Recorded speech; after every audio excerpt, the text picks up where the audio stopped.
The meeting is being recorded. We'll get to that in a second. So welcome to this event in Indigo Shire Youth for Climate Action's Northeast Youth Climate Series.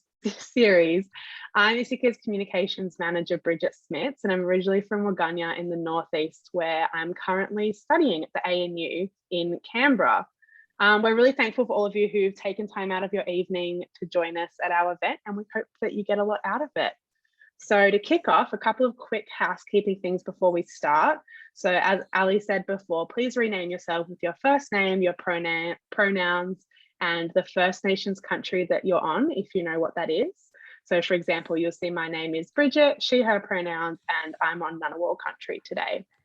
So please keep yourself muted during the presentations, but keep your camera on if you can, as it's much easier for us to talk to your faces than a bunch of blank boxes. We will be recording the event, as Ali has just started, so if you're not comfortable having your image recorded, you can keep your video off. However, the recording will be largely in speaker mode anyway, so you won't be a huge face on the screen anyway. We'll have plenty of opportunities to hear your questions throughout the event. So if you've got anything that you want to ask and it's really pressing, pop it in the chat as we go, or prepare yourself to ask during the Q&A dedicated times.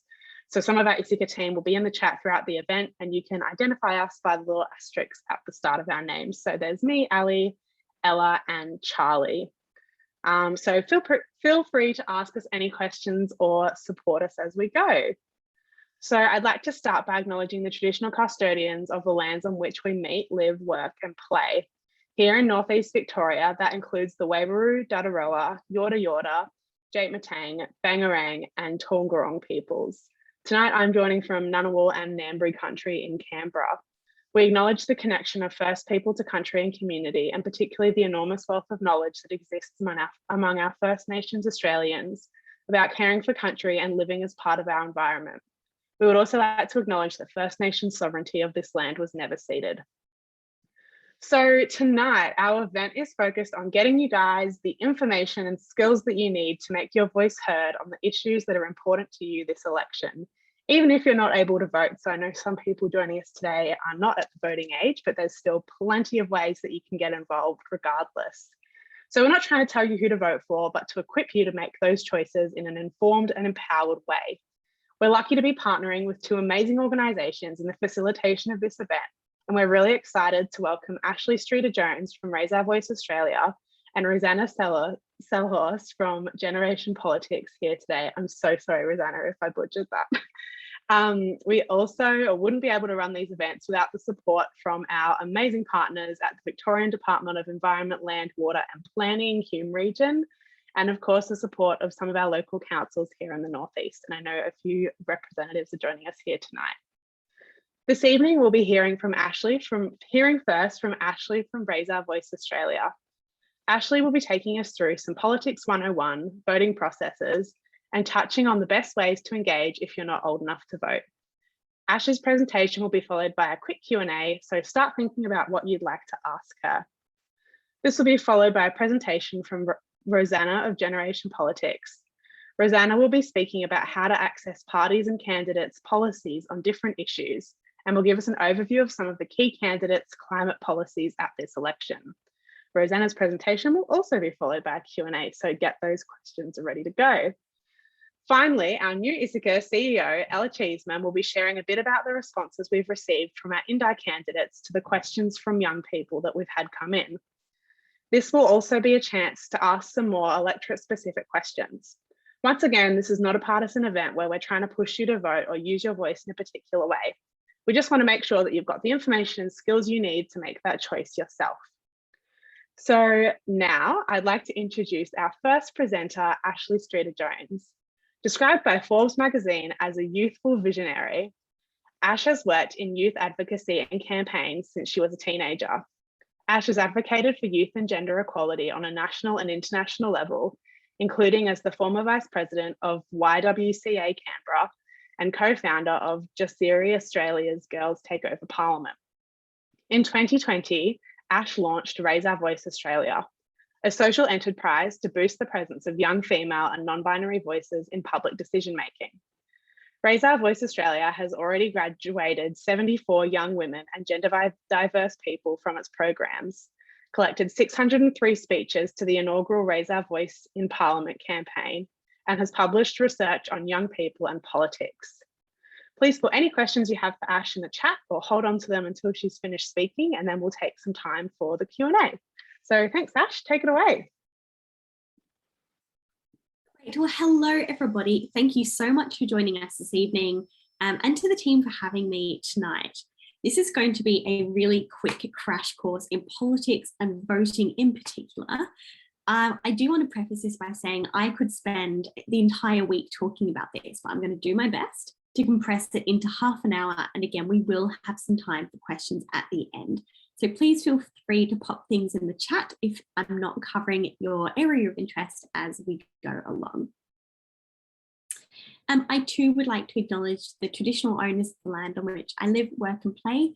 For myself, this is the Wiradjuri people of the Kulin Nation, and acknowledges that sovereignty was never ceded. This always was, always will be Aboriginal land, and Raise Our Voice Australia is dedicated to amplifying the voices of First Nations people in all places where decisions are made. So this is what I'm going to use through this evening. I'll do a quick overview of the way our democratic system is structured in Australia. We will touch on the 3 levels of government, the Houses of Parliament, the roles of politicians, it's always good to have a refresher, what cabinet is, voting, and then a summary of ways that you can get involved if you are not yet of voting age. So let's start at the beginning. I don't think we need to spend too much time on this because I'm sure it won't be news to everybody here, but Australia is a representative democracy. And what that means is that Australian citizens, so again, citizens and over 18 being the two key distinctive factors here, are eligible to elect people to represent their views, interests and concerns in decision-making bodies at federal, state and local levels. It is compulsory for Australians over 18 to vote in the elections, with the one small loophole that if you are not on the electoral roll, you cannot be pulled up for not voting. Of course, if you're not on the electoral roll, this also means that you can't cast your vote in an election. But I will note that that is a loophole that quite a few young people have quite happily found. Australia is a federation. This means that we're comprised of 6 states and 2 territories that come together to form our country. We are an independent country, but of course we're still part of the Commonwealth. This means that our formal head of state is still the Queen of England or whoever the reigning monarch is in the UK, but in practice, this function is delegated to the Governor-General. So the Governor-General performs the roles of the head of state. This could involve welcoming foreign dignitaries, that's a big part of their role, but also appointing government, issuing the writs for election, signing laws, so in their draft stages they're called bills, signing bills to make them into laws, and also dissolving Parliament. So I'm very conscious that we are off to an election in 10 days, so this is soon to change, but a quick snapshot of where we're at and why, diversity is important. Currently 31.1% women in the House of Reps, but 51.3% women in the Senate. Only 4% of Australian MPs are of non-Anglo heritage, and less than 2% of candidates at the last federal election were from a First Nations background. Only 1% of candidates at the last federal election had a disability, which is way below the 30% of Australians who do identify as being disabled. 10% of candidates at the last federal election were culturally, ethnically and linguistically diverse. And Australia is currently 54th in political empowerment on the 2021 Global Gender Equality Index. I can't wait to see what some of the stats are from this year's election, particularly the candidates who've enrolled, but I'm prepared to bet that we still have some way to go as well. I will also note there's no gender diversity here, and that's because there are no gender diverse candidates in our current parliament, which is also disappointing. I'll rush through this because I'm sure we all know we're young people interested in politics. Why is diversity important? And in short, a problem can't be fixed if it's not named or seen. Diversity allows for comprehensive debate, different perspectives, and different viewpoints. It allows for a range of interests to be represented, which is critical if you want the best policy possible. So in short, it results in better outcomes for more people. So let's go right back to the beginning. I'm not going to spend too much time on this, but the document, the place where this all began, is in our Constitution. So the Constitution is like our politics Bible for federal and state politics. It's the document that outlines how Parliament runs, how everything is set up, the powers that are given to state and federal government. Now, the Constitution was drafted in 1901, which was the year when all the states agreed to come together and form the country of Australia. And it's pretty hard to amend. So the process of altering the Constitution is called a referendum. It's a pretty gnarly process. We won't go into it today, but the long and short is that the Constitution that was drafted in 1901 is still a very relevant document, and it by and large remains unchanged from what it was when it was first written. Let's see that one. Australia also has what we call a separation of powers. The separation of powers is important because it makes sure that no one body has absolute say. So this is designed to prevent corruption in particular. So we have three different bodies: the legislative, which is our parliament where laws are made, the executive, which is responsible for implementing those laws, and then the judiciary, which is our court system. A little snapshot of what it is. So as I mentioned, we've got three levels of government. So we've got the federal government, which is responsible for things like the military, border protection, our currency, national security, international affairs. We've got our state government, which is responsible for things including schools, hospitals, public transport, gas and water, police, prisons and emergencies. And then our local government, also known as our local councils. So our local councils are responsible for regulations and development, a big chunk of public health, local roads, parks and playing fields, and actually most of the services that we all interact with on a day-to-day basis. For the purpose of this discussion, let's focus on the federal government, because after all, it is a federal election we'll be going to in just a number of days. So, our federal parliament comprises two houses, the lower house and the upper house. The lower house is known as the House of Representatives. So again, going back to our representative democracy model, the House of Representatives, as its name suggests, does run on a representative model. So on average, each MP or member of parliament that sits in the House of Reps represents 150,000 people. Now, we try and keep this as consistent as possible. So every now and again, you might notice that some of the electoral boundaries change, with electorates getting bigger or smaller. That's to make sure that they still represent, on average, 150,000 people. The House of Reps obviously is critically important. It's responsible for introducing and vetting draft legislation, so our laws, particularly the laws which control how we spend our money. It's also responsible for oversight and inquiries into issues, and it's the House that receives the most attention. So in the House of Reps, we have 151 members, which means we also have 151 federal electorates. We go to election for the House of Reps every 3 years, and whoever has the most seats forms government. So that's another really critical function of the House of Reps. It forms government. Now, as you might see in this diagram here, this is what our current House of Reps looks like. So the red seats are Labor. Actually, it's not exactly what our current House of Government looks like.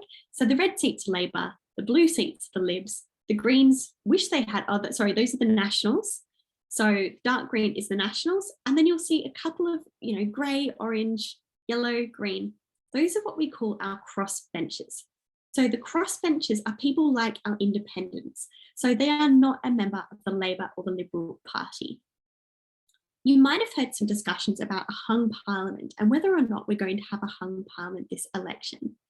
Now, there's nothing inherently wrong with a hung parliament. It's a term that simply describes what we have if neither the Labour Party or the Liberal Party secures the majority of seats in the House of Representatives.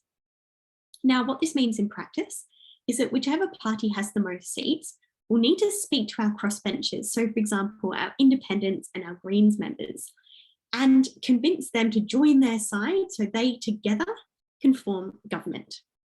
What this means is that our independents, our Greens members, etc., have a lot of power, because if Labour is coming up to them and saying, oh, please join us, they can say, well, what's in it for me? Now, this is excellent for our independents because it means that they have more power to ask for what they want. And what they want is to represent their electorate.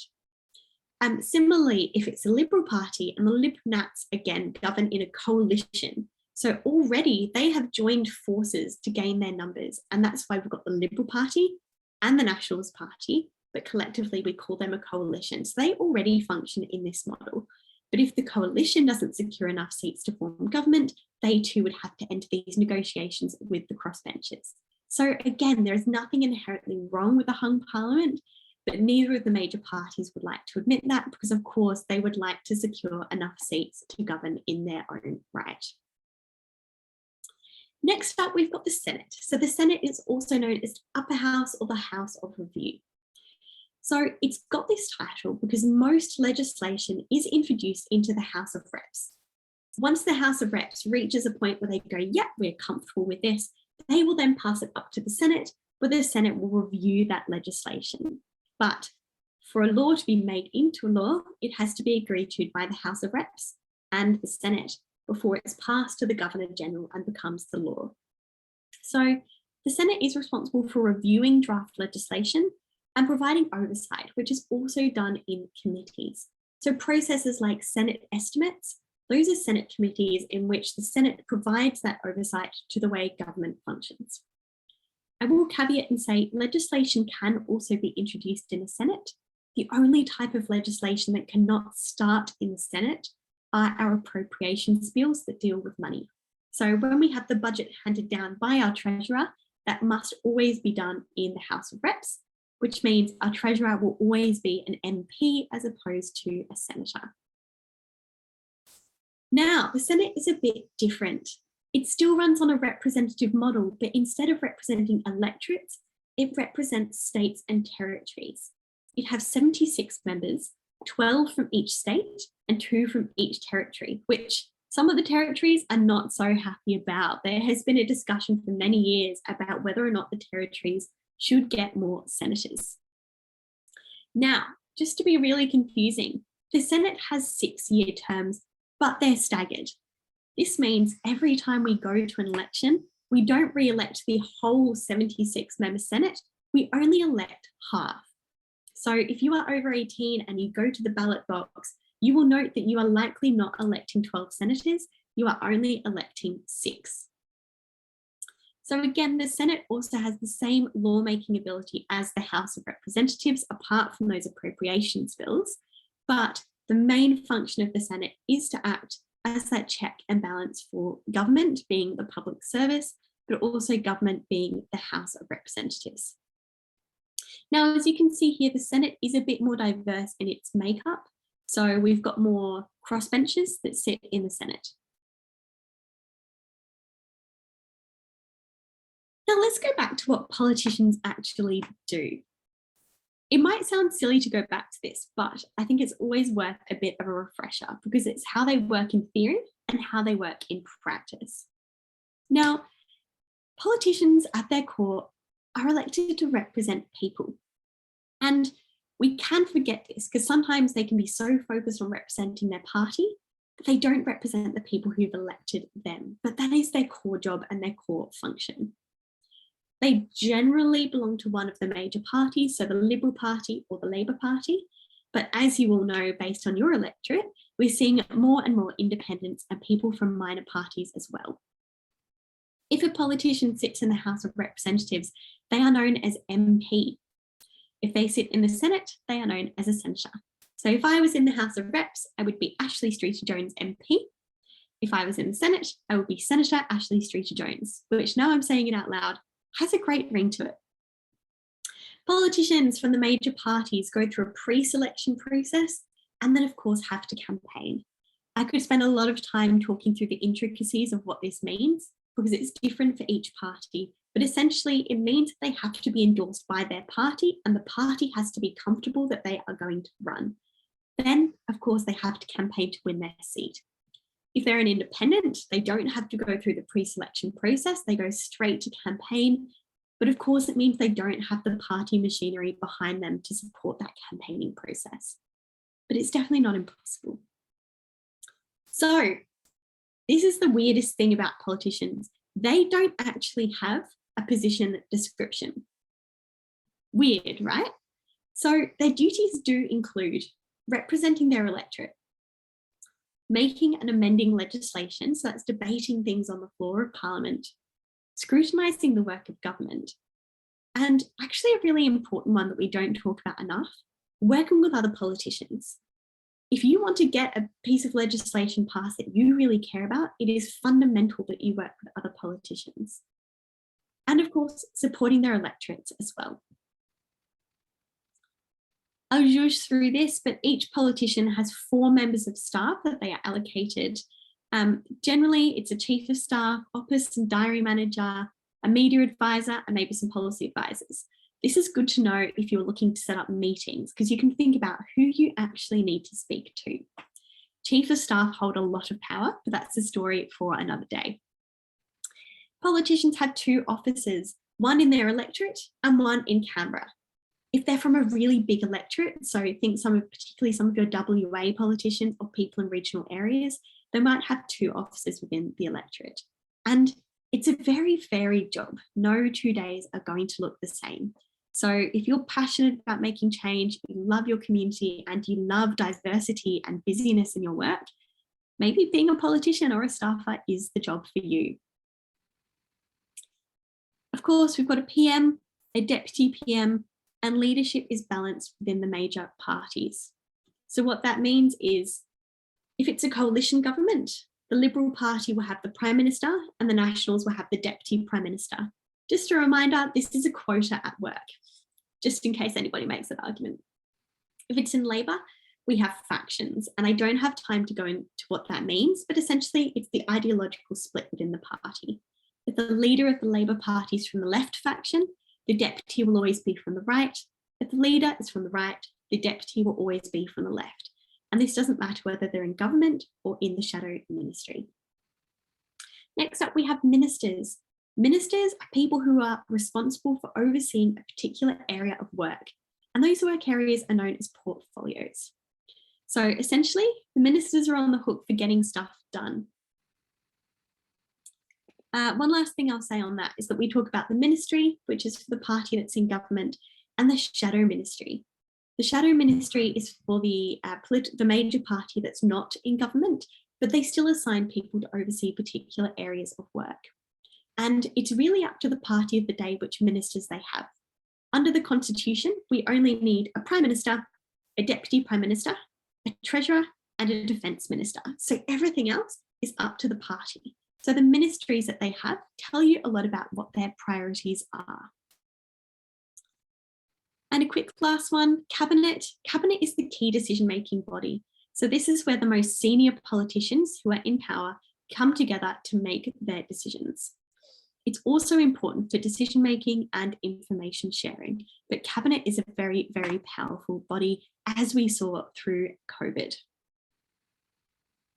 Now, I'm going to spend the last 10 minutes talking about voting. Again, this could be a much longer discussion, but really happy to take any questions at the end. So, as I mentioned, voting is compulsory for all Australian citizens over 18 who are on the electoral roll. When we go to the election, we will always vote for the House of Reps in its entirety and half of the Senate, because of course, senators are staggered terms and re-elected every 6 years. Australia works on a system of preferential voting. So what is preferential voting? In short, it's a process of elimination. If you are to be elected to the House of Representatives, you need to get over 50% of the vote. So preferences will flow, until the candidate has over 50%. Here's my crude attempt to do preferences in 30 seconds. So, as you see in the image on the left here, this is what a first round of voting might look like. So as you can see, none of the candidates has secured 50% of the vote. Orange has got the most, banana's got the least, then grape and grapefruit. So the next image shows the next round of voting. Because banana had the least number of votes, banana is eliminated and banana's votes are redistributed. So if I put banana as number 1 on my ballot paper and orange is number 2, when banana is eliminated, my vote will then go to orange. If I put banana as number 1 on my ballot and I put grape as number 2, when banana is eliminated, my vote will go to grape. So that's an example of how the preferences flow to the next candidates. This process is continued and this process of elimination until somebody gets 50% of the vote. So as you can see in the image on the right there, option 3, grapefruit then in the next round of counting had the least number of votes. So grapefruit is eliminated and grapefruit's preferences went on to orange and grape.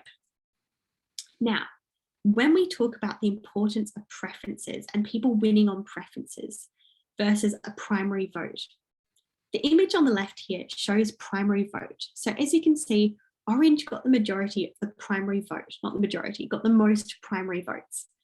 But based on preference flows, it's grape who's actually hit that 50% mark and won on preferences. This is why people get so concerned about who you're going to preference. But the benefit of voting this way is that it gives you a lot of power over your vote. So I should have included a picture here, but I didn't. When you go into the House, when you go into the ballot box and you get your green slip for the House of Representatives, you are required to vote and put a number next to every single name that appears on that ballot paper. The benefit of doing this is that you get a lot of say over where your vote goes. So yes, put your favourite person first, put your second favourite person second, and then most importantly, put your least favourite person last. It's very unlikely that all 7 candidates will be elected, so your vote purely flows through to number 8. But preferences give you a lot of say over where your vote goes, and it's also why voting for an independent is not wasted. So again, putting an independent first, they could win on primary votes. It's not unheard of. And that's why we really, really want people to put their favourite candidate first. But if you agree with everything your candidate says and you think, gosh, this independent or this Labour person or this Nationals person is just amazing, and I want to look at the way they want me to vote, feel welcome to copy what they've told you. If you do want to have more control over your vote, you're very welcome to do your research on the candidates and actually assign your preferences in the order that you want them. So again, it's a process of elimination and it's not dissimilar in the Senate, but I am going to talk to you about above the line and below the line voting. Now, because it's not everybody fighting for one spot in the Senate, senators must achieve a quota. So that quota is 14.3% of the vote, because again, we're looking to elect 6 people. So you can either vote above the line or below the line. What does that mean? This is what a Senate ballot paper looks like. So you can see here above the line, there will be the parties and the party names. To vote above the line, you have to put at least 1 to 6. So you have to put 6 preferences in. If you vote above the line, then your votes will flow in the order that the names appear below the line. So for example, where the person's put number 1 party. Okay, let's say that the party is the light bulb party. And underneath the light bulb party, you've got Ali as number 1, Charlie is number 2, and Bridget is number 3. Congratulations, everybody. Those are the order that the votes will be distributed in. So if you vote 1 light bulb party, your votes will automatically flow in that order. Now, it is the political party, so it's light bulb party, that has decided what order those votes are going to flow in. It is more common that the first and second person will receive the preference flows. It is less common that the third person will receive them, but it's still not impossible. So if you vote above the line, that's how your votes will flow. If you vote below the line, then it gives you total power over what order your votes go in. So I might go, yes, I love this person from Light Bulb Party, but not the person who's second or third on the ticket. So I'm going to put a 1 next to this person, a 2 next to this person from Drink Bottle Party, and a 3 next to this person from Hand Sanitizer Party. So you get much more control over how your votes flow and how your votes are preferenced. So if you vote above the line, you will vote in line with the way that the party would like your votes to flow. If you vote below the line, then you get total control over what order your votes are distributed. If you vote above the line, you must numbers 1 through to 6 for your vote to count. If you vote below the line, you must number 1 through to 12 for your votes to count. Back in 2016, you had to number every single person below the line for your votes to count. And I don't know who has time to number 1 to, goodness, 150 if you're voting in one of the bigger states. But thank goodness that has changed. I'm not going to explain the formula for the preferences because it does get a little bit complex, but essentially each person needs to achieve that 14.3% in order to be elected, and then their preferences will flow to the next person at a reduced value. There's a complicated formula for calculating that value. I'm really happy to share that perhaps afterwards, otherwise it's going to take us a while to go through it.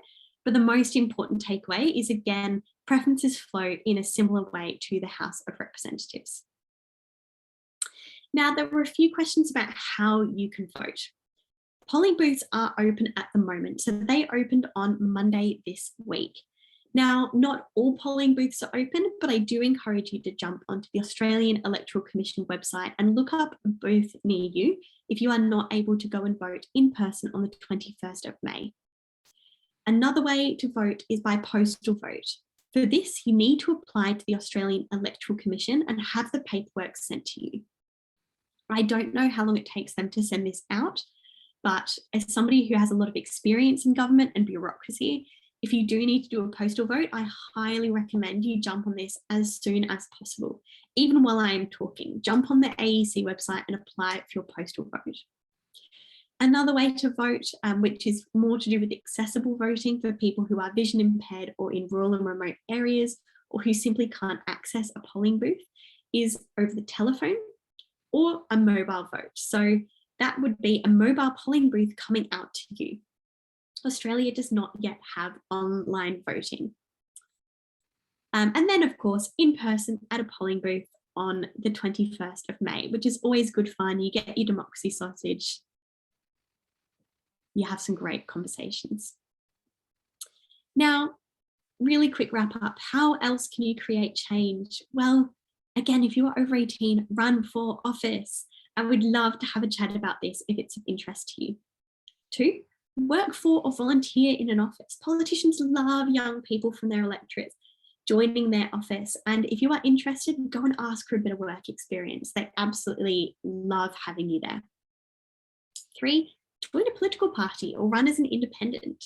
You can do this, I think, from the age of 16. So if you're interested in learning more about how politics works and the major parties are what interest you, go and have a chat to them. You can sign up for your local chapter and get involved. Of course, if you have an independent, strike up a conversation with their office. I guarantee they will be happy to chat. It's literally their job. 4, campaigning. You can volunteer for a campaign, either for a politician or political candidate, or you can work on a campaign to do with issues. If you're really passionate about climate, go and connect with a climate-based organisation.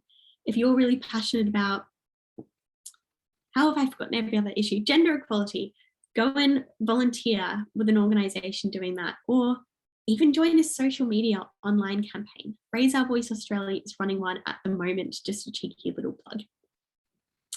Number 5, go and conduct some research. Research is really powerful. Politicians love numbers. The media loves numbers.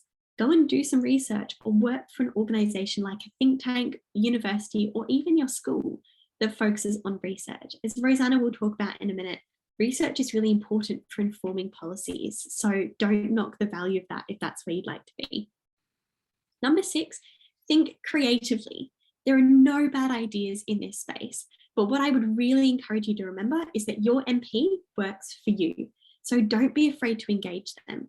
Have a conversation, send them a letter, send them an email, hit them up on social media. There are so many ways you can make change, but also don't knock the power of a good conversation on an issue that matters to you with members of your community as well.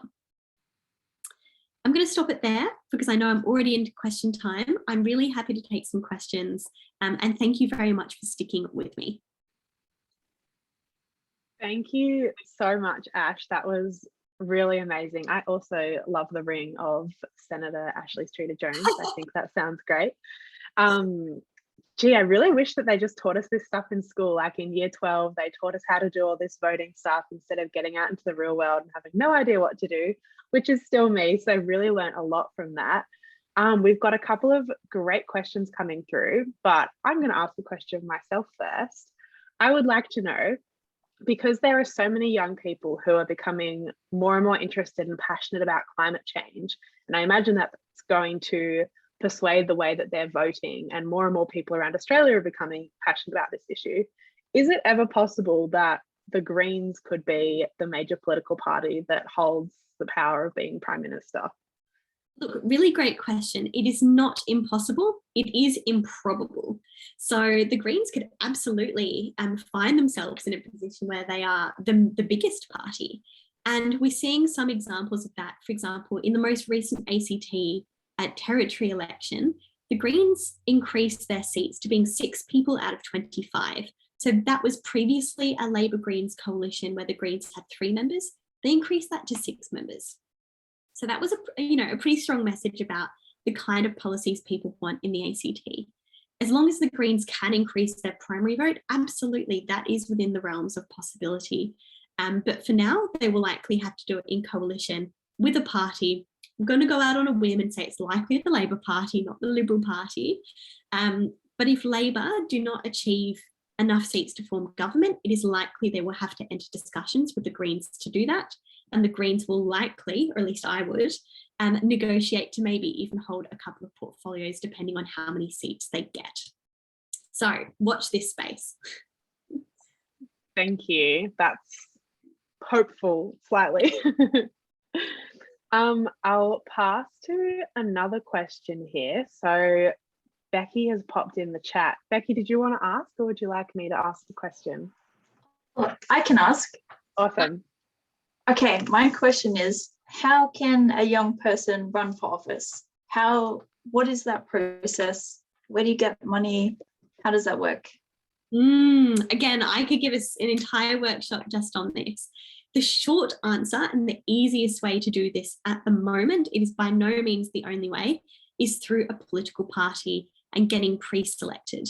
It does cost a ton of money, and you do have to be a really good fundraiser to do something like this. It costs a lot of money to run a campaign, but it's never impossible. So you can either join a political party, run for pre-selection, have the party put you forward, or you can run as an independent. And again, I know that, and please someone correct me if I'm wrong, you are in Helen Haynes' electorate, aren't you?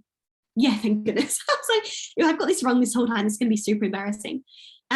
Obviously, you've got a great model for an independent. So engage Helen, look at some of the work that organisations like Climate 200 are doing. That's a great example of a big financial contribution and people giving money on the basis of a political policy. But for independents, they're not a political party, despite what some of the media and some political candidates are reporting. Becky, a great organisation to connect with this is Run For It. Run For It work on this exact premise, which is supporting young people to run for office. So I definitely recommend getting in touch with Ed and the team.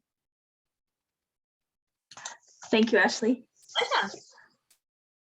We'll go to the next question from AJ. AJ, are you comfortable asking the question?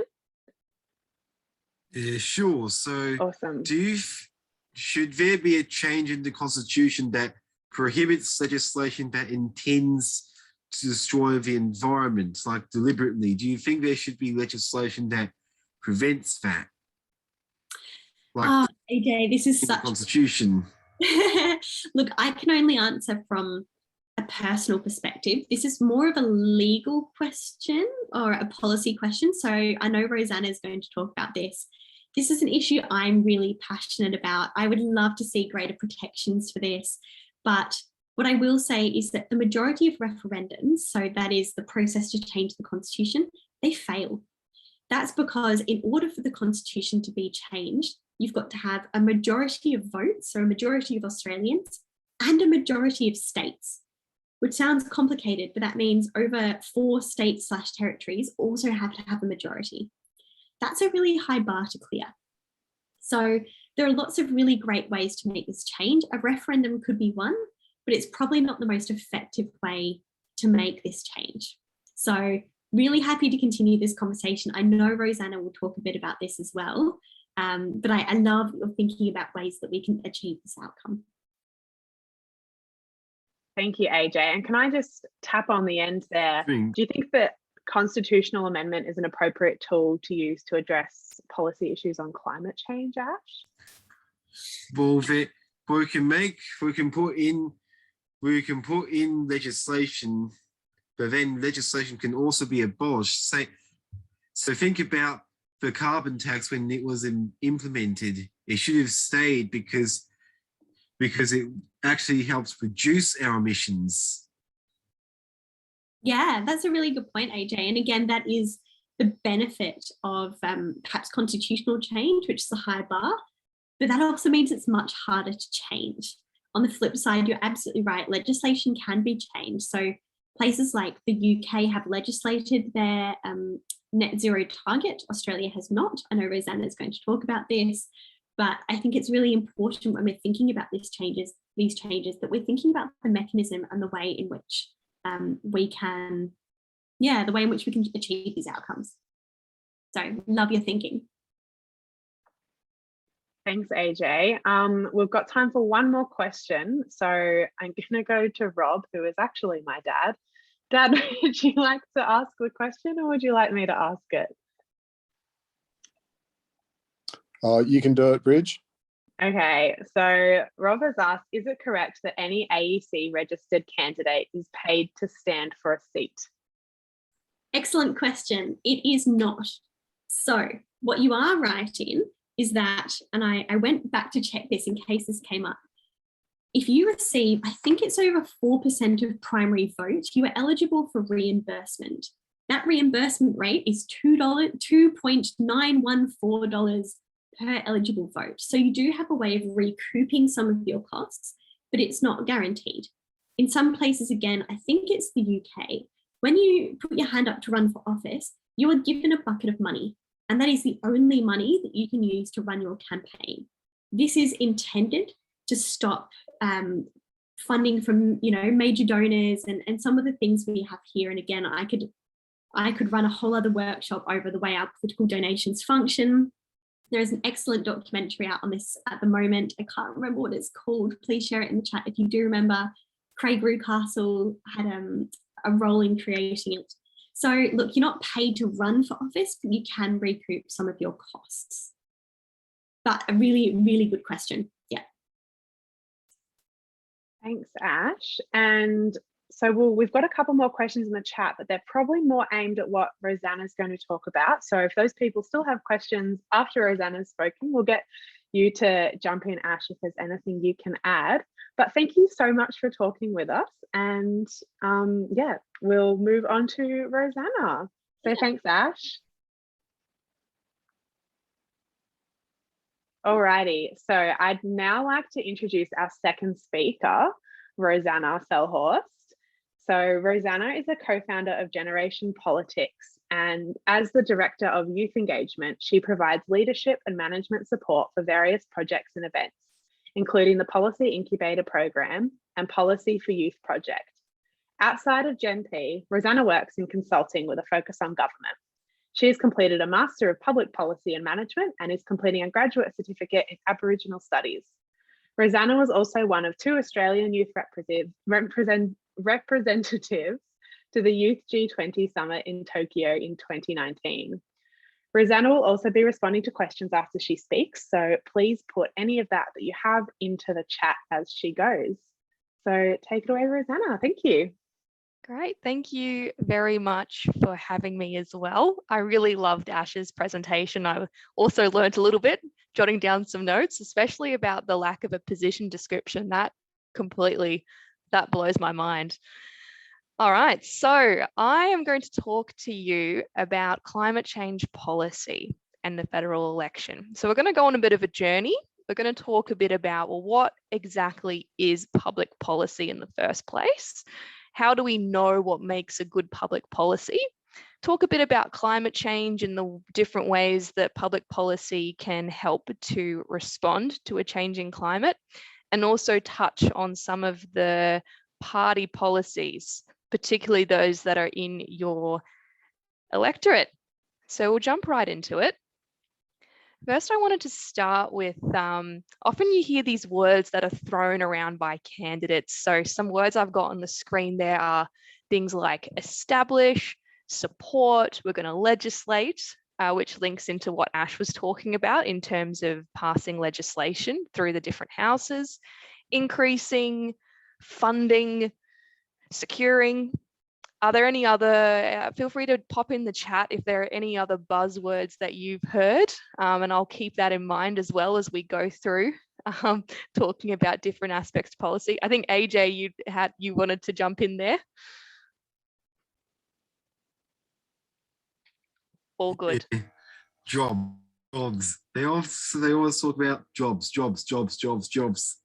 That's it. Absolutely. You're not wrong. Any other buzzwords that people have heard? I can't actually see the chat, so I'm going to have to. Plan. There we go. Haha, thank you. All right. Growth, jobs, plan. Absolutely. All of the words. All right.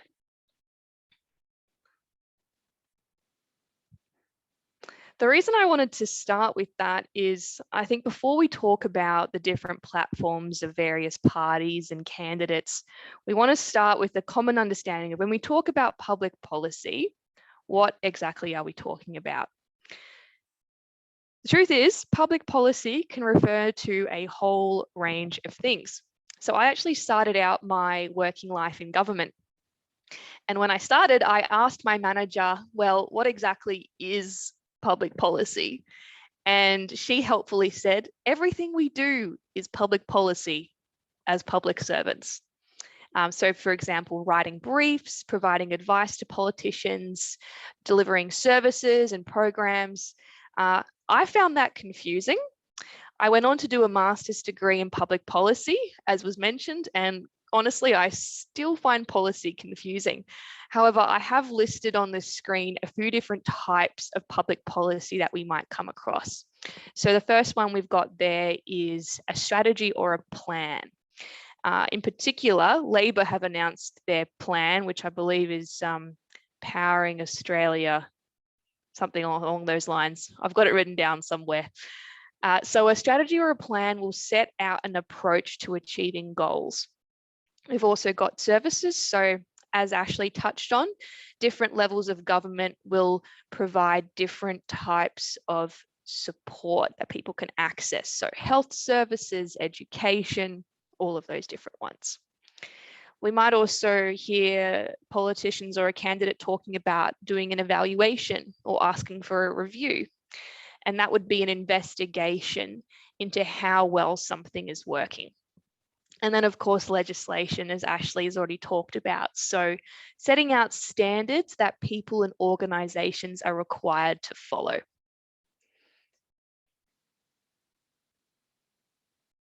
So Ashley also talked, she may have mentioned the ministry, but a way that we often talk about government is as a machine or a machinery of government. And a concept that is often used is talking about policy levers. So the different types of levers that government can pull to lead to system-wide change.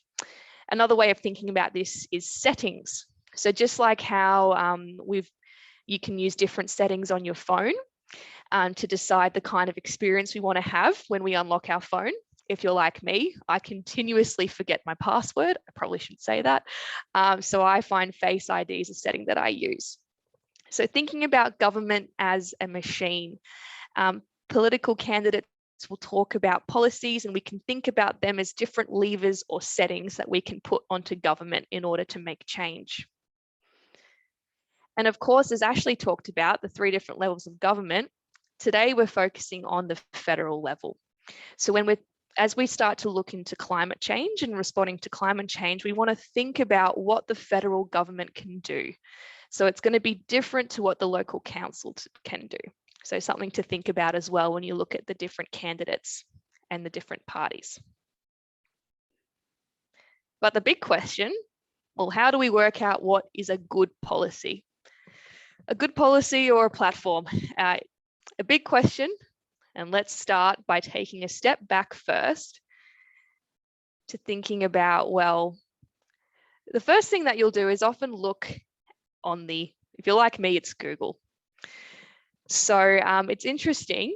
You'll already be able to have a look. There's different coverage of what experts have had to say about the various climate policies.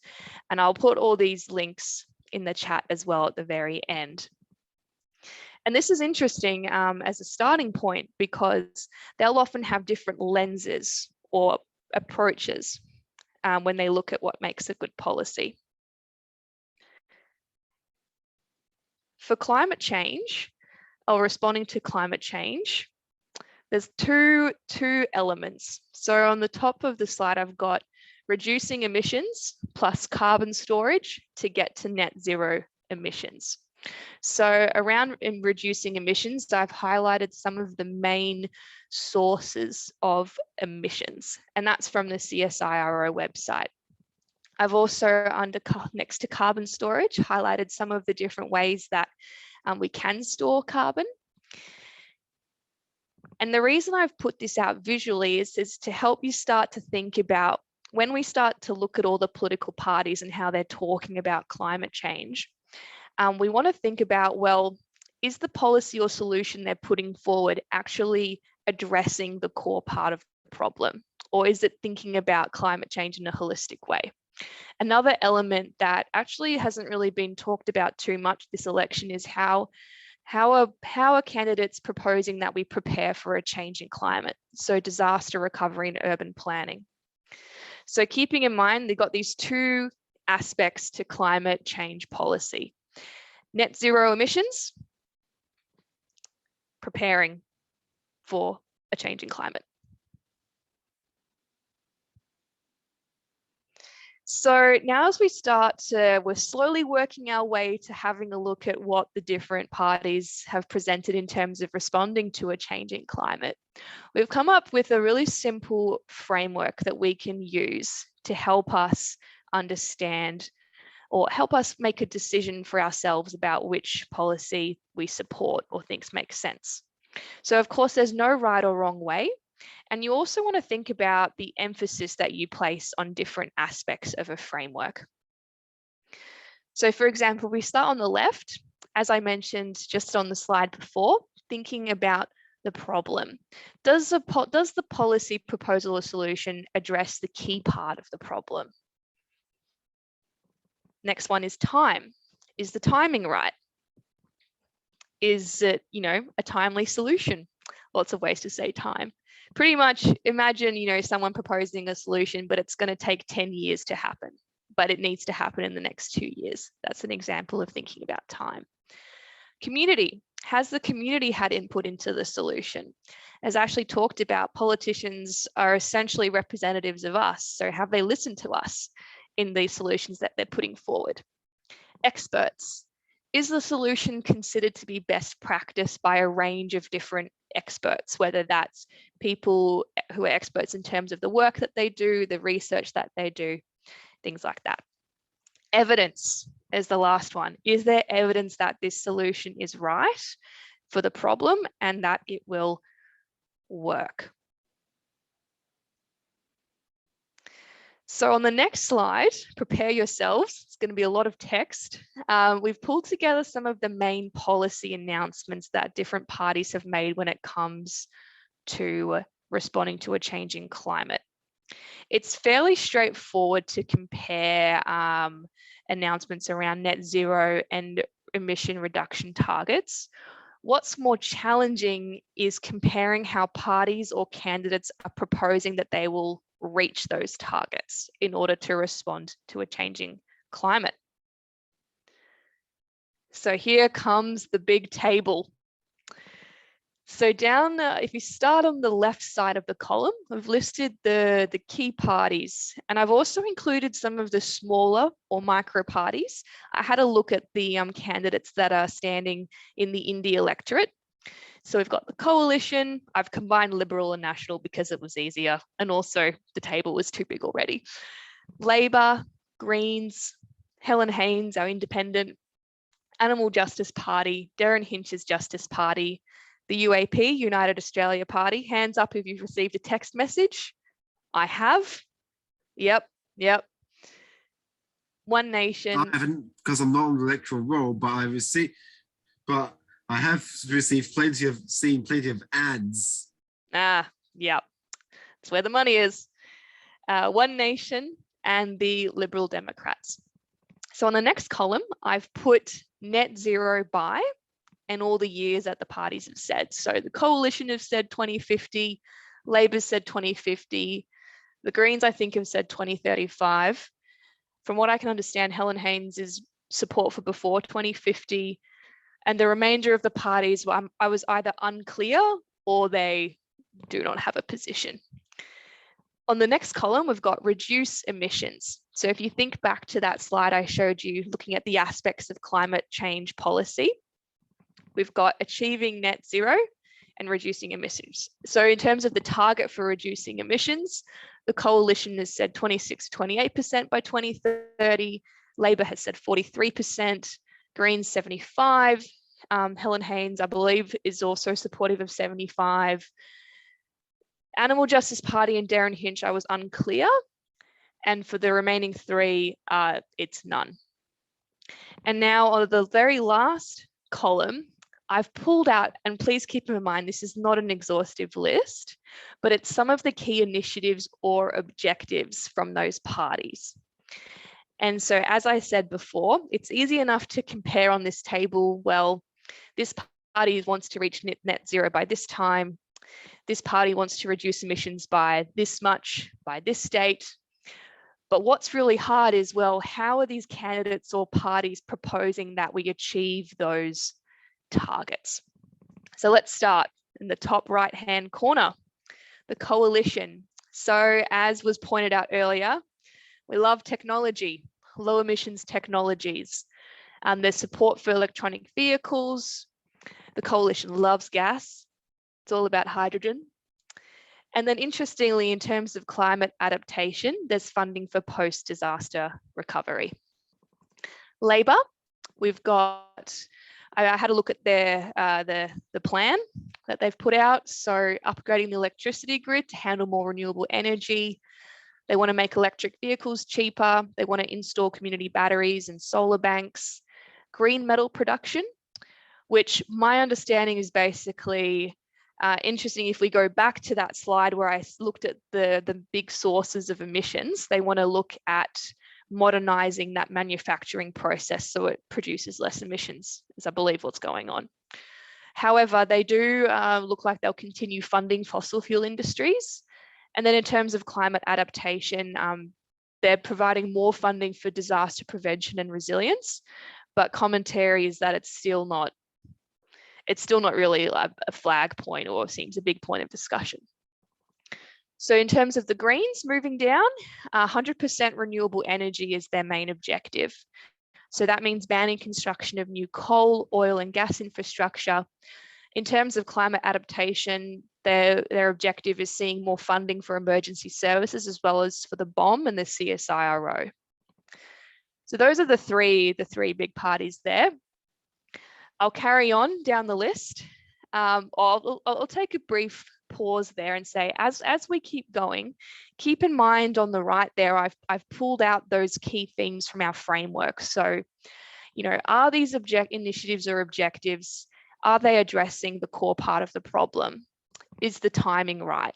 So that, you know, you might look at the net zero target there, or when they want to reduce emissions. Has there been community input? What do the experts have to say? Is there evidence that these objectives or these initiatives are actually going to work?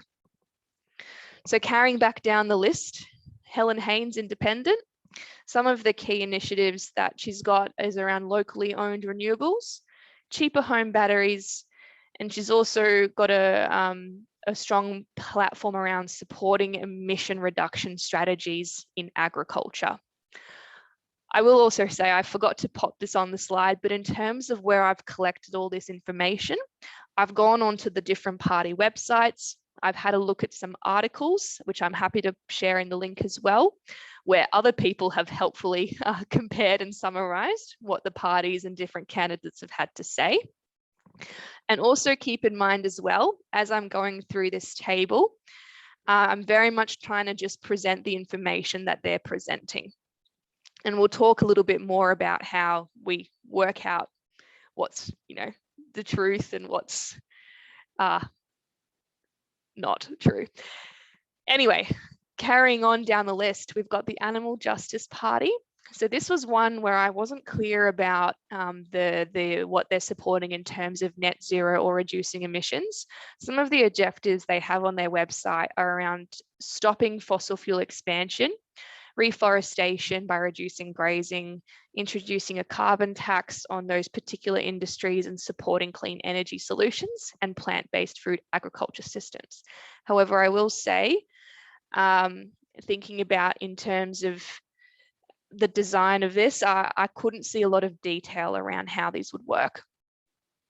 Darren Hinch's Justice Party, based on my perusal of their website, they're very much focused on the justice system and they don't talk about climate. One Nation, you may have heard their main platform is withdraw from the Paris Agreement, and that's about it. Liberal Democrats, their website, they support cheap and reliable energy. I should have put that in quote marks, and that's all they have to say. So I'll pause there because I'm sure this has been a lot of information to take in. So taking a step back, what we can see from this table is the different goals in terms of net zero. We can see when they're putting in, they want to reduce emissions by, and by how much. And I've also pulled out some of the key initiatives or objectives, which is the way that they propose to get to those endpoints. Definitely screenshot away. We'll probably work out how we can share these as well with people. Now, in terms of for you as an individual voter, how you make your decision, that is entirely up to you. As I said before, when I presented that policy framework, and you can see it on the side on the right there with problem, time, community, experts, evidence is one way of assessing these different party and candidate platforms. Think about what's most important to you. So for example, for you, is it about, well, I want to make sure that it's actually the evidence. So I want to know what evidence sits behind these different party platforms, and that's going to probably influence how I make my decision. Or it might be, well, actually, I'm going to be more convinced by the timeliness. So for a lot of young people, obviously climate change is a really pressing concern. So it might be that the faster the action, you'll weigh that, you'll put more of that into your consideration about what's more important to you when you look at the party or policy platform. I'll come back to that slide if you like, because I'm sure people are still wanting to read through. But moving on to my next slide in terms of, well, how do we get this information? As I said, that table was a result of me going through political party websites, Helen Haynes's candidate website. I had a look at some articles from the ABC and also the conversation, which I've put there under resources. So the conversation is actually, they're all academics writing more easy to understand articles for us who are not academics and get confused by academic writing, which is very much me. So in terms of, well, you want to find out more about some of those headlines that I had on the previous slide, have a look at those websites for yourself. Also, don't be afraid to get in touch with your local candidate and ask them those questions. I've also put some resources on the board there. So the conversation that I mentioned, the Daily Oz, is also putting out some really nice, easy to understand, digestible content. The Australian Youth Affairs Council, or AYAC, is actually going to be running some election forums where you'll be able to ask questions directly to candidates from the major parties. And possibly others as well. Feel free to drop in the chat if there's any that you found out that have been really helpful. I will post all my articles once I've finished talking. But the last slide I've got here is just around a list of the candidates for the India electorate. So I think we've covered off all of the parties there. And this list should be available online as well. This is also the order that your candidates will appear when you get your House of Reps voting ballot. So I might stop there. I think we had a few questions come through. Happy if we want to go through them one by one. Thank you so much, Rosanna. We'll just get you back up on my big screen there. Okay, I can see you now. That was awesome. It's so amazing how the parties can use so much jargon and they just make it so confusing, and it baffles me why they make it so confusing for people to understand. I suppose it's so people don't realize the true meaning behind a lot of their ideals and values. So that was awesome, particularly that table. I think lots of people will be really, really keen to look at that one in their own time and share that around. So I'll go to our first question, which was from Charlie. Charlie, do you want to ask that question? Yeah, sure. So my question was, what strategies or tips do you have in terms of decoding what politicians are trying to say? That's a really great question, because as Bridget was just saying, politicians benefit the most by being confusing. So in terms of tips for how to work out what's going on, I mean, it's easiest if you're actually sitting down in conversation with them, I think. So if you're able to follow some of Ashley's tips about organising a meeting with the candidate or your sitting MP, asking them directly and having those questions pre-prepared. I think it also can help by doing your own research into the issue. So similar to how I presented here, where bring it back to the basics, as simple as you can, so you're equipped and you're able to question the MP as well. I think also another third comment would be around, I had a list of those buzzwords that politicians like to throw around. It's probably worth just educating yourself on some of those common buzzwords or phrases that politicians will throw around, and you'll be able to look out for them better as well.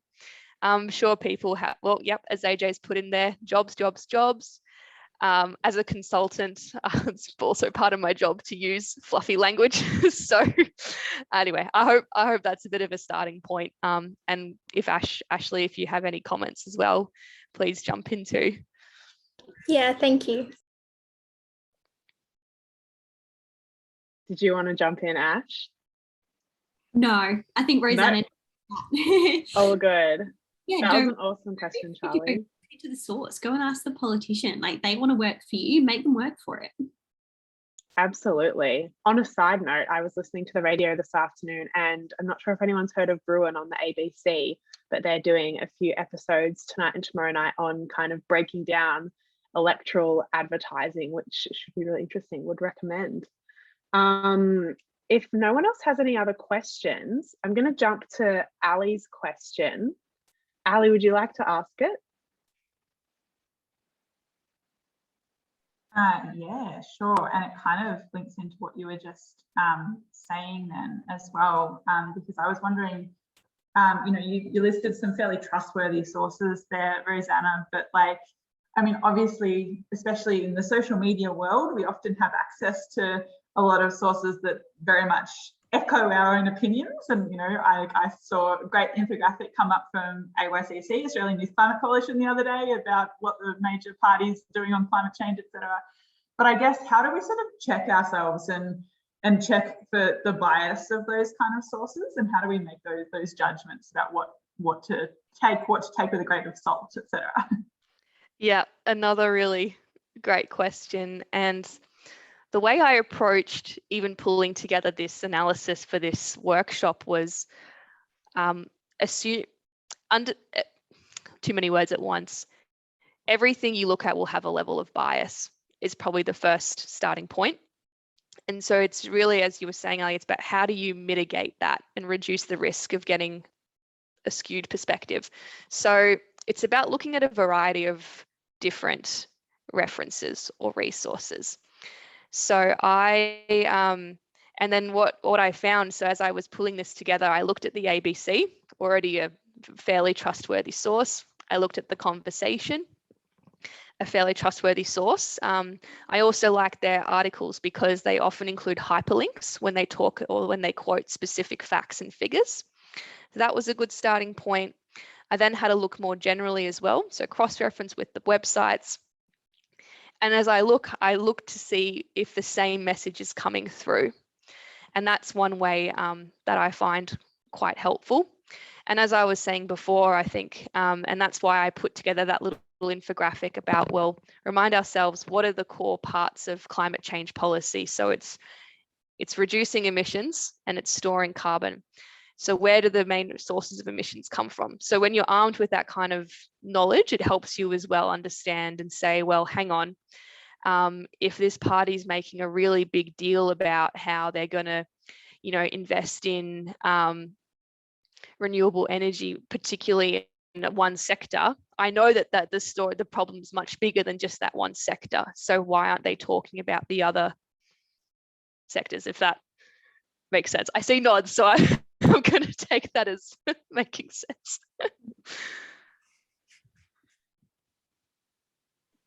Thanks, Rosanna. We've got a few great questions in the chat around lying in politics. And I think Tash has summed it up nicely, that that's something that they're allowed to do, which is unfortunate. But anyway, thank you so much, Rosanna, for your wonderful presentation. That was really, really eye-opening. And I think everyone's gotten a lot out of that. So the next part of our schedule is I'm going to pass over to our new CEO for ISYCA, Ella Cheeseman. So Ella is originally from Rutherglen, but has moved to Canberra to study international relations at the Australian National University. She is extremely passionate about combating climate change and the role small communities and youth have to play in this issue. This has motivated her to join Indigo Shire Youth for Climate Action, where she hopes she can play a role in spreading awareness about climate change among young people in the area she grew up in. Ella will be sharing some of the responses we received from local candidates to your questions, so feel free to ask questions as Ella speaks in the chat. Over to you, Ella. Thanks, Bridget. Also, thanks, AJ, for the little quip. Yep, I've got many jokes about the fact that my name's Cheeseman. Firstly, thanks everyone for logging on. Really appreciate you giving up your time on a Wednesday. And Ash and Rosanna, both your presentations were so helpful. I know I've been struggling with so much of this stuff, so it's all very helpful, and you both spoke, as usual, very, very nicely. So I'm just going to do a really, really quick little spiel. Basically, ISYCA have, before this event, contacted all of INDI's candidates, or from the main parties. So we contacted our Labor candidate, Greens, Liberal, National, and Helen Haynes, our independent, just to get their thoughts on what we asked some questions that we had young people ask us and see what their responses were. Unfortunately, we didn't get a response from our National or our Liberal candidate, which is fine. That's, you know, you get that sometimes. I'm sure they're very busy. But we have got responses from Nadia David, our Labor candidate, Benjamin Gilbert, our Greens candidate, and Helen Haynes, who is the independent. So I'm just going to run through some really quick questions that you yourself might be asking. What do these candidates really care about me? What's going to change in my life in Indi if I vote for them? So the first question that we had asked to ISYCA was, what will you do for young people if you are elected? And Nadia, our Labor candidate, has said that she wants to provide more opportunities for young people to consult with her and consult with their MP and create a more of a people-to-people, person-to-person relationship between the people in the electorate and the MP, which is great.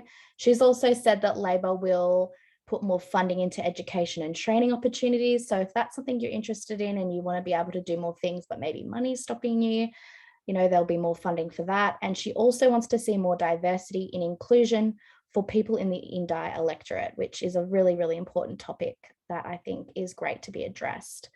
Helen Haynes has said that, well, in her term, Helen Haynes has created the Indi Youth Advisory Panel, which is a really, really great opportunity for young people to consult with parliamentary workers. And it's also co-chaired by an Indi youth, so it's someone from Indi. On a side note, ISYCA was actually formed with consultation with Helen Haynes's board and parliament. So she's really, really great at engaging with young people. So that's what Helen Haynes has said. And Benjamin, our Greens candidate, wants to make education free to everyone. So wants to make opportunities and free education as much as they can. That's a Greens policy. So basically all three candidates have really, really emphasised on accessible education. Because ISYCA is a climate change action group, we also asked what are everyone's climate change policies and what would they like to see happen for climate change. Nadia has emphasised on an overhaul of the Murray-Darling Basin plan. So for everyone in Indi, the Murray-Darling Basin is a really, really important part of our community, and Nadia has emphasised that she wants to see that rejuvenated with more vegetation and so forth. And she's also backed all of Labor's reduce carbon emissions and initiatives like that. Helen Haynes has done a lot in the community. She's working with community energy groups in Indi to launch our local power plan, which is really important in getting, climate action for our own area. And she said she'll also support Sally Steggall's, I think I've said that right, climate bill, which is a great bill to see for climate action. The Greens for Indi are backing everything that the Greens have said federally, so reaching net zero by 2035, trying to get everything onto electric, so like electric cars and so forth, which is really important. We also got asked, what are your plans to address the cost of living? Which is a really interesting question because we are all struggling with the cost of living. I know as a young person, it's becoming very expensive just to live as a young person. And Labor has said that they want to increase wages in line with inflation, because it's all very complex how inflation works, but basically every year, as inflation increases, our wages decrease and so forth. So it's in Labor's plan to bring them back in line, as well as start to transition to electric cars to lower petrol prices and grow more of our own food to reduce freight costs. Helen Haynes has done a lot for trying to get community-led recovery projects for things that we faced like COVID and the bushfires before that, which is really important in reducing cost of living in Indi. And she's also backing some national equity schemes that really focus on reducing repayment stress on mortgages if you're paying back a mortgage. And for our Greens candidate, he has said that he wants to get free childcare and education, dental and mental health into Medicare, and to tax more of the rich people, tax more billionaires, basically, which is, I'm sure, great to hear considering none of us here are billionaires. And in terms of mental health, I know it's a huge question that we're asking ourselves, how are we going to improve mental health services and how affordable it is and how long it takes to get on them, which I'm sure many of us have experienced. Nadia, as part of Labor, she wants to invest $500 million in regional mental health and provide more incentives for people to go into the mental health profession. I think it's really important. And when I was doing this research, I was looking at how much of a disadvantage regional people are in getting into a psychologist or any mental health providers. And it's actually, it was shocking actually to read. I couldn't believe it. So this is a really important resource as well. Helen Haynes wants to secure $800,000 to support mental health programs in the Upper Murray, which is in our area, which is good. And Benjamin has said he wants to get mental health into Medicare, which is, I think, also another really great policy and would love to see.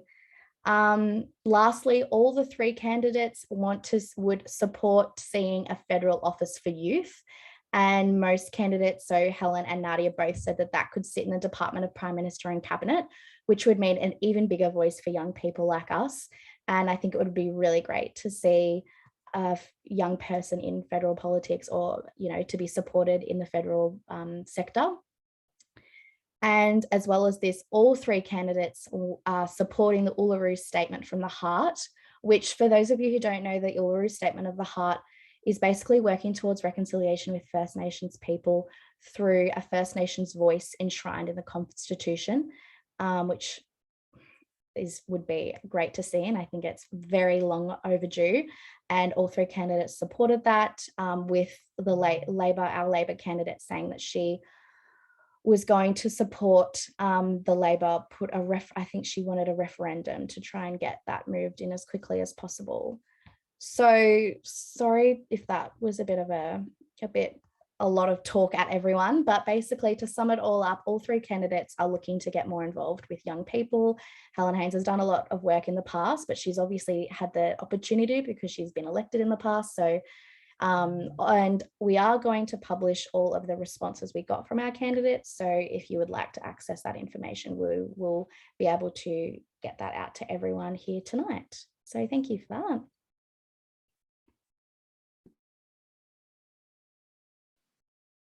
Thanks, Ella. I'll pass to Charlotte now, who's going to do our closing.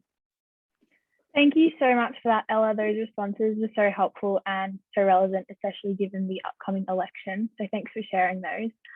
I'm Charlie. I'm originally from Beach West, and I'm a programs manager at ISYCA.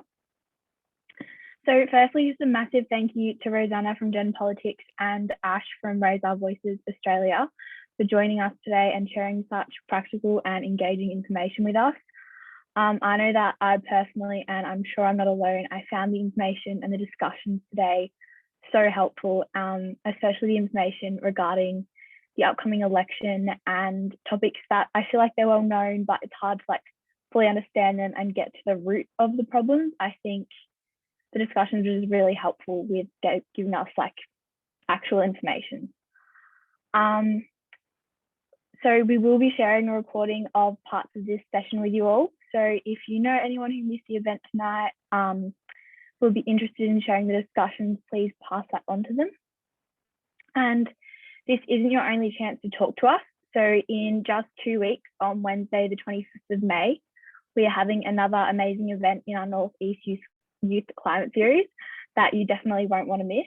A lot of young people we talk to have been hesitant about coming to events in the past focused on climate change because they're worried about the impacts of these kinds of issues on their mental health, which I know is super common and so understandable because it can be just so overwhelming. So we're focusing the next event on climate change and mental health, why it might be impacting us, some of the strategies that we can use to address the anxiety, frustration, anger, and sadness that can come from knowing the state of the climate at the moment, and how people are responding to it. So we'll be talking with, we'll be talking with the amazing youth and mental health advocate, Billy McCarthy Price, about how we can manage our mental health and use strategies to build our hope and resilience. So the event details and registration link are in the chat now.